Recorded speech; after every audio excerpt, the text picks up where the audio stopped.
હું રમણભાઈ ભીખાભાઈ સોલંકી ઈશ્વરના નામે સોગંદ લઉં છું કે ઈશ્વરના નામે સોગંદ લઉં છું કે કાયદાથી સ્થાપિત ભારતના સંવિધાન પ્રત્યે કાયદાથી સ્થાપિત ભારતના સંવિધાન પ્રત્યે હું સાચી શ્રદ્ધા અને નિષ્ઠા ધરાવીશ. હું સાચી શ્રદ્ધા અને નિષ્ઠા ધરાવીશ.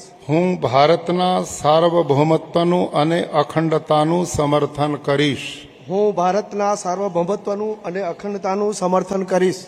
અને હું ગુજરાત રાજ્યના મંત્રી તરીકેના ગુજરાત રાજ્યના મંત્રી તરીકેના મારા કર્તવ્યો શ્રદ્ધાપૂર્વક અને અંતઃકરણપૂર્વક બજાવીશ. શ્રદ્ધાપૂર્વક અને અંતઃકરણપૂર્વક બજાવીશ.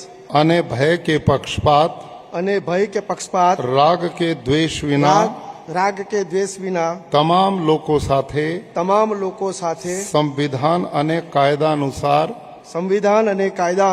ન્યાયપૂર્વક વર્તીશ.